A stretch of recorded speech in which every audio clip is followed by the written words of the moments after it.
Joining me now is Fred Fleitz, Center for American Security Vice Chair at the America First Policy Institute. Fred, good to have you with us. Want you to start by taking us on the ground militarily.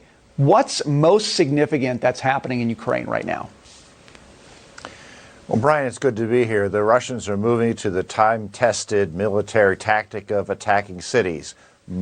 Armies don't march into cities, they siege them. They surround them, they pummel them, they starve them, and if necessary, they reduce them to rubble. The Russians have done this, the Germans have done this.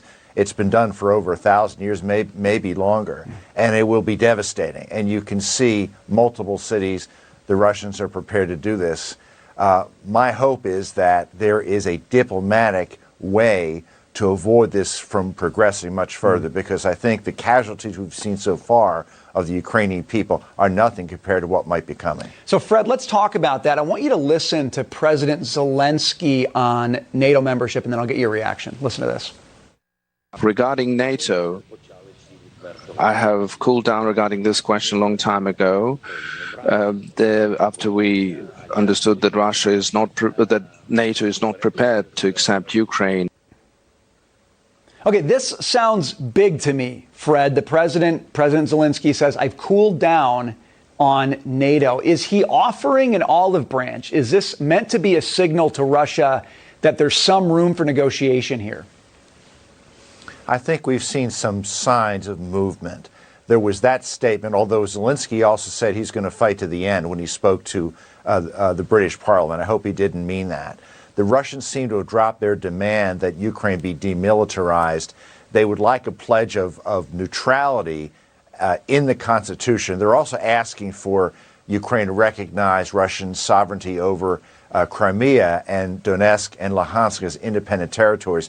Those will be hard things for the Ukrainians to accept. But I was happy to see that Ukrainian and Russian representatives will be traveling to Turkey on Thursday for a meeting that will be mediated by Turkish President Erdogan. So I hate to be too optimistic, but I'm glad there's some diplomatic efforts going on. You know, the no-fly zone question has been a big one lately. You've got a group of 27 foreign policy experts signing an open letter to the Biden administration calling for a limited no-fly zone. Fred, is a limited no-fly zone really even possible, number one? And number two, is it a good idea given the risk that it brings NATO forces into direct conflict with Russian forces?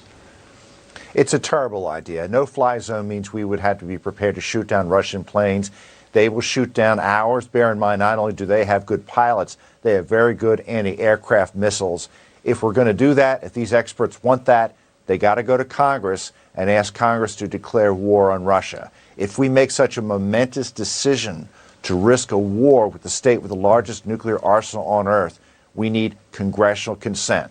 So if you know those guys, tell them they have to go to Congress. So this raises the question then of the fighter jets that apparently Poland is ready now to send the MiGs to Ukraine. They're going to be backfilled allegedly by U.S. fighter jets. That seems to me like just a half step from the no-fly zone, Fred. Are you concerned that that step in and of itself, which appears to be in the works now, could in fact trigger the kind of military response from Russia that we absolutely do not want to see?